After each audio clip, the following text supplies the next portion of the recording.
Gautam Kumar official smart trick में आपका स्वागत है। आज की इस वीडियो में बात करेंगे बाल श्रम प्रतिषेध और विनिमय अधिनियम 1986 क्या है, पूरी डिटेल में जानेंगे और इसी वीडियो में इसका प्रीवियस ईयर क्वेश्चन भी करने वाले हैं जो आपके एग्जाम के लिए बहुत ही महत्वपूर्ण रहने वाला है। तो वीडियो को एंड तक बने रहिए और चैनल पर नए हैं तो चैनल को सब्सक्राइब कर लीजिए। चलिए जानते हैं बालक श्रम प्रतिषेध और विनिमय अधिनियम 1986 का कब का है, 1986 का। एक प्रश्न आपको यहाँ से पूछा जाएगा। राष्ट्रपति की स्वीकृति 23 दिसंबर 1986 को मंजूरी मिला राष्ट्रपति का 23 दिसंबर 1986 को। प्रवर्तन तिथि यानी कि लागू कब किया गया था, तो 26 मई 1993 को। दूसरा प्रश्न आपको यहाँ से पढ़ने वाला है। कुल 4 भाग 26 धाराएं और 1 अनुसूची इसके अंतर्गत हैं। कितने भाग हैं, तो 4 भाग 26 धाराएं और 1 अनुसूची है। ये चारों प्रश्न आपके एग्जाम में एक न एक प्रश्न आपको एग्जाम में देखने के लिए जरूर मिलेगा इस बार। चलिए नेक्स्ट हम लोग देख लेते हैं। भाग 4 भाग हैं तो चारों भाग का देख लेते हैं। भाग 1 में प्रारंभिक है। भाग 2 देख लीजिए, कुछ उपजीविकाओं और प्रक्रियाओं में बालक के नियोजन पर प्रतिषेध है। ये भी पूछा जाएगा कि भाग 2 में किससे संबंधित है। भाग 3 किससे संबंधित है, तो बालकों के काम की परिस्थितियों का विनिमय से संबंधित है।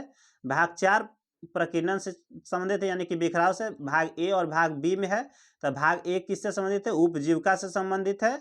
अब भाग 2 प्रक्रियाएं से संबंधित है। तो कुछ आप लोग को याद करना पड़ेगा, तो आप लोग याद कर लीजिएगा। चलिए हम लोग नेक्स्ट देख लेते हैं। धारा, इसका विस्तार जो है संपूर्ण भारत पर है। चलिए नेक्स्ट हम लोग धारा 2 के फर्स्ट देख लेते हैं। समूची सरकार से संबंधित है। समूची सरकार से केंद्रीय सरकार के नियंत्रण के अधीन स्थापना या रेल प्रशासन या महापतन किसी खनन या तेल क्षेत्र के संबंध में केंद्रीय सरकार और अन्य सभी मामलों में राज्य सरकार अभिप्रेत है। देखिए धारा 2 पूछा जाएगा कि धारा 1 किससे संबंधित है, तो समुचित सरकार से संबंधित है। आप लोग इसे संक्षिप्त में याद कर सकते हैं। चलिए नेक्स्ट देख लेते हैं हम लोग। धारा 2 किससे संबंधित है, तो बालक से संबंधित है। बालक कौन है, तो जो आयु का अपना 14वां वर्ष पूरा नहीं किया, यानी कि 14 वर्ष से कम आयु के बच्चे को बालक के में रखा गया है। धारा 2 के अंतर्गत पूछा जाएगा कि बालक का परिभाषा किस में, तो धारा 2 में है। चलिए नेक्स्ट हम लोग देख लेते हैं। धारा 3 दिन से अर्धरात्रि यानी कि 24 घंटे की कालावधि को ही दिन से अर्धरात्रि बताया गया है और धारा 2 के 3 में है। तो 1, 2 और 3 तो आप लोग ऐसे ही एक समुची सरकार से संबंधित है, दूसरा बालक की परिभाषा से संबंधित है। धारा 2 के 3 दिन से अर्धरात्रि यानी कि 24 घंटा के समय से संबंधित है। धारा देख लेते हैं 2 के 6 में क्या है, अधिष्ठाता से संबंधित है, यानी कि कंपनी का अंतिम नियंत्रण जिसके पास होता है, यानी कि मालिक जो होता है उसी से संबंधित है, अधिष्ठाता। चलिए धारा 2 के 7 देख लेते हैं, पतन अधिकारी से संबंधित है।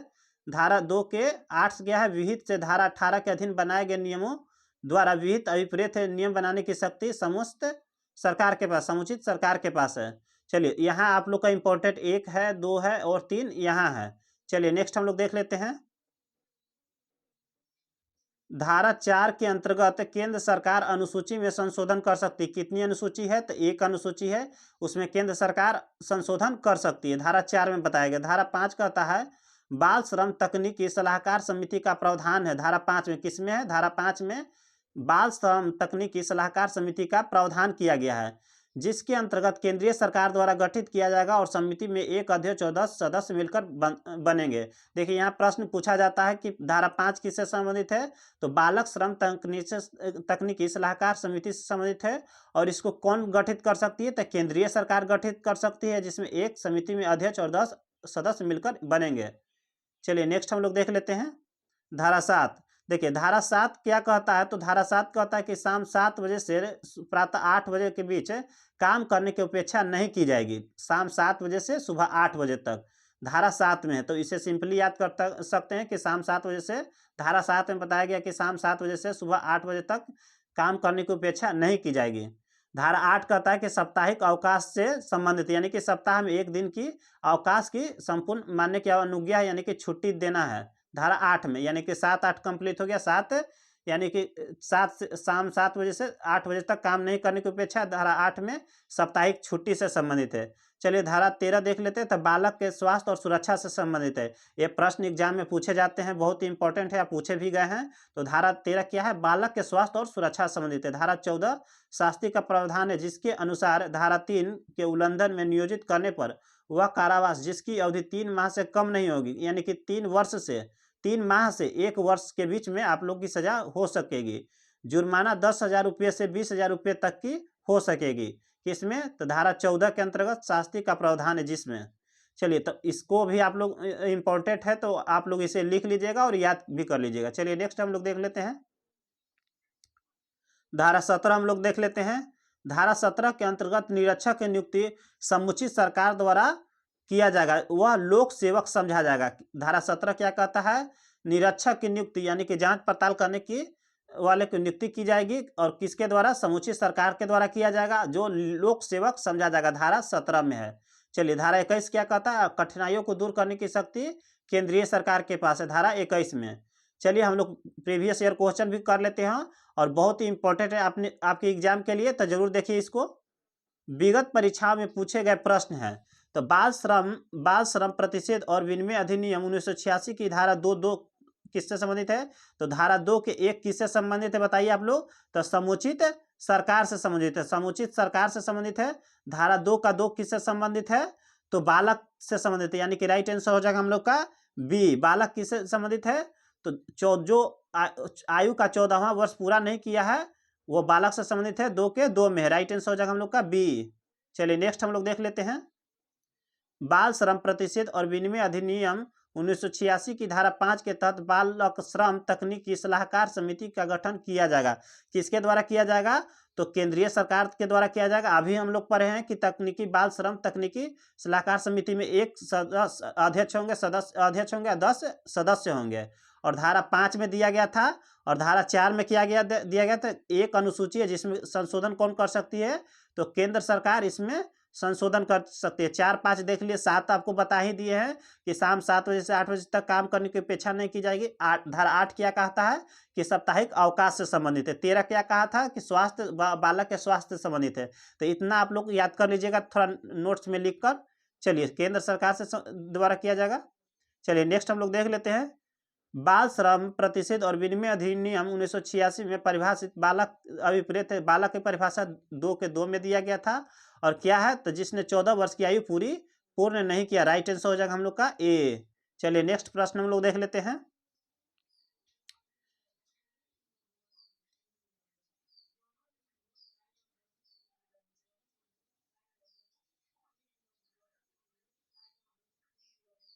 बाल श्रम प्रतिषेध और विनिमय अधिनियम 1986 की किस धारा में साप्ताहिक अवकाश दिन परिभाषित किया? साप्ताहिक किसमें? तो धारा 8 में किया गया था। और धारा 7 में क्या किया गया था? तो धारा 7 में 7 बजे सुबह शाम से 8 बजे प्रातः तक काम करने की अपेक्षा नहीं की जाएगी। तो हम लोग तो बड़ी आसानी से याद कर लिए, धारा 7 याद कर लिए, धारा 8 याद कर लिए, धारा 5 अभी देख लिए कि बालक के लिए क्या है? तो बालक श्रम तकनीकी सलाहकार समिति का गठन किया जाएगा केंद्र सरकार के द्वारा, धारा 5 में था। धारा हम लोग 4 देख लिए कि एक अनुसूची में संशोधन कर सकती, एक ही अनुसूची हम लोग का है इसमें दिया गया। चलिए नेक्स्ट हम लोग देख लेते हैं बालकों के स्वास्थ्य और सुरक्षा से संबंधित नियम बनाने की शक्ति किसके पास है? तो समुचित सरकार के पास है, राइट आंसर हो जाएगा हम लोग का ए। चलिए नेक्स्ट प्रश्न हम लोग देख लेते हैं बाल श्रम प्रतिषेध और विनिमय अधिनियम 1986 की किस धारा में अपराधों से संबंधित प्रक्रियाएं का उल्लेख किया गया है? तो किसमें अपराधों से संबंधित किया गया है? तो धारा 16 में, राइट आंसर हो जाएगा हम लोग का सी। चलिए नेक्स्ट देख लेते हैं बाल श्रम प्रतिषेध और विनिमय अधिनियम 1986 की किस धारा के अंतर्गत निरीक्षक की नियुक्ति की जाएगी? तो निरीक्षक की नियुक्ति हम बता दिए थे कि धारा 17 में निरीक्षक की नियुक्ति की जाएगी, जिसे लोकपाल समझा जाएगा। क्या समझा जाएगा? लोकपाल समझा जाएगा। इसका गठन कौन कर सकता है? तो समुचित सरकार कर सकती है, समुचित सरकार कर सकती है। चलिए नेक्स्ट हम लोग देख लेते हैं बाल श्रम प्रतिषेध और विनिमय अधिनियम 1986 की धारा 2(1) परिभाषित है, तो समुचित सरकार से संबंधित है, हम लोग बता चुके हैं। धारा 2 के 2 में किससे संबंधित है? तो बालक से संबंधित है, बता ही दी है। चलिए नेक्स्ट हम लोग देख लेते हैं बाल श्रम प्रतिषेध और विनिमय अधिनियम किस वर्ष अधिनियमित किया गया था? तो किस वर्ष यानी कि अधिनियमित 1986 में किया गया, राष्ट्रपति के द्वारा 1986 में किया गया था। और कब किया गया था? तो 23 दिसंबर 1986 को किया गया था। चलिए हम लोग नेक्स्ट प्रश्न देख लेते हैं बाल श्रम प्रतिषेध और विनिमय अधिनियम 1986 का भाग 3 संबंधित है। किससे संबंधित है? तो बालकों के बालकों के काम की परिस्थितियों का विनिमय के लिए से संबंधित है धारा 3। भाग 3 कहता है, भाग 3 हम बता दिए हैं कि बालकों के काम की परिस्थितियों का विनिमय है। देखिए भाग से भी प्रश्न पूछ दिया गया, यानी कि आप लोग को टोटल 4 भाग है और चारों भाग को आप लोग याद कर लीजिए। एक में तो है प्रथम है यानी कि प्रारंभिक है। 2 में क्या कहता है, तो कुछ उपजीविकाओं में प्रक्रियाओं में बालकों का नियोजन प्रतिषेध यानी कि रोक है। 3 हम लोग देख लिए कि बालकों के काम की परिस्थितियों का विनिमय से संबंधित है। धारा 4 प्रकीर्णन से संबंधित है, जिसमें भाग ए उपजीविका से, भाग बी प्रक्रियाएं से संबंधित है। चलिए नेक्स्ट हम लोग देख लेते हैं 11 नंबर, बाल श्रम प्रतिषेध और विनिमय अधिनियम 1986 का, अधिनियम 1986 का विस्तार है संपूर्ण भारतवर्ष पर। राइट आंसर हो जाएगा हम लोग का ए। चलिए नेक्स्ट प्रश्न हम लोग देख लेते हैं, बाल श्रम प्रतिषेध और विनिमय अधिनियम 1986 प्रवर्तन में आया, यानी कि इसे लागू कब किया गया था, तो 26 मई 1993 को। राइट आंसर हो जाएगा हम लोग का सी। चलिए नेक्स्ट प्रश्न हम लोग देख लेते हैं, और इसके राष्ट्रपति का मंजूरी कब मिला था, तो 23 दिसंबर 1986 को मिला था, 1986 को। चलिए नेक्स्ट देख लेते हैं, बाल श्रम प्रतिषेध और विनिमय अधिनियम 1986 की धारा 2 के 9 परिभाषित है सप्ताह से संबंधित। इसे रट लीजिएगा, धारा 2 के 9 परिभाषित है सप्ताह से। चलिए नेक्स्ट देख लेते हैं हम लोग, बाल श्रम प्रतिषेध तथा विनिमय अधिनियम 1986 में कार्यशाला परिभाषित है, तो कार्यशाला यानी कि धारा 2 के 10 से में परिभाषित है, धारा 2 के 10 में है, और 2 का 9 साप्ताहिक से संबंधित है। चलिए, बाल श्रम प्रतिषेध और विनिमय अधिनियम 1986 में कुल कितनी धाराएं हैं, तो हम लोग पढ़ चुके हैं कि टोटल 4 भाग हैं। कितने भाग हैं, 4 भाग हैं, ये प्रश्न पूछे गए हैं। और कितनी धाराएं, तो 26 धाराएं हैं, और एक अनुसूची, क्या है, एक अनुसूची है। तो कितनी, राइट आंसर हो जाएगा हम लोग का डी, 26 धाराएं हैं। चलिए नेक्स्ट हम लोग देख लेते हैं,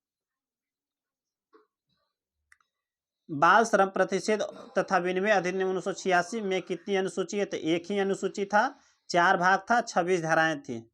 चलिए नेक्स्ट हम लोग देख लेते हैं,